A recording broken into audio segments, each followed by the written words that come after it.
दोस्तों, दिल्ली में विधानसभा चुनाव है और उधर महाराष्ट्र में भी बयानबाजी शुरू है। लेकिन महाराष्ट्र में एकनाथ शिंदे के राजनीतिक करियर को लेकर सवाल उठ रहे हैं, क्योंकि केंद्रीय गृह मंत्री अमित शाह जब महाराष्ट्र पहुंचे तो सबसे पहले एनसीपी के जो शरद पवार हैं और शिवसेना के उद्धव ठाकरे, उन दोनों पर तो हमला बोला। और साथ में अमित शाह ने ये कहा कि महाराष्ट्र विधानसभा चुनाव के नतीजे देखें तो उन्हें उनकी जगह दिखा दी है।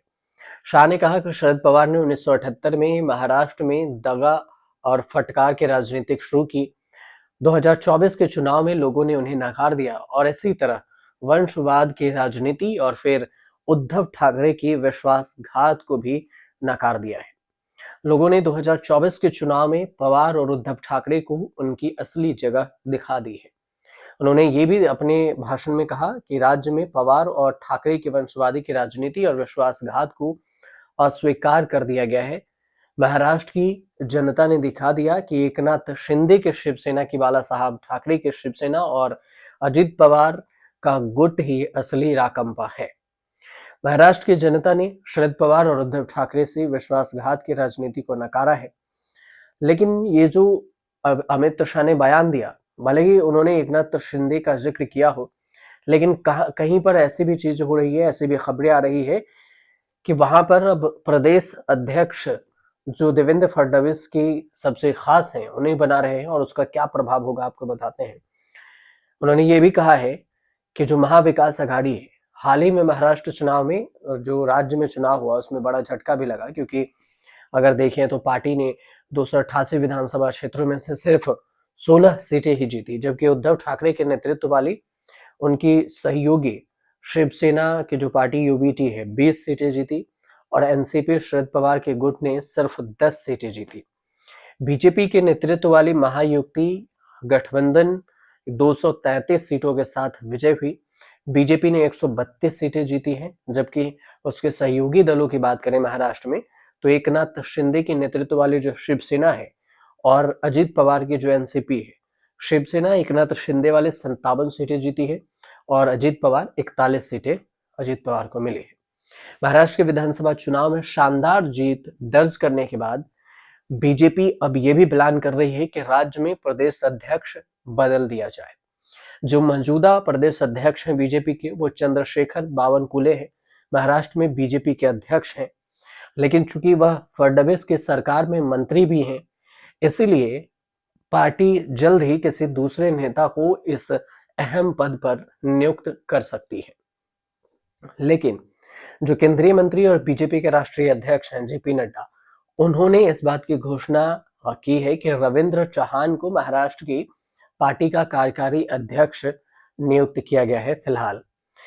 अब बीजेपी के सबसे हाई प्रोफाइल इसमें जो रविंद्र चौहान है, रिपोर्ट ये कहती है एक कि मौजूदा वक्त में संगठन के जो चुनाव चल रहे हैं और ऐसे में रविंद्र चौहान को कार्यकारी अध्यक्ष नियुक्त करना उन्हें प्रदेश अध्यक्ष बनाने की दिशा में भी एक बड़ा कदम है।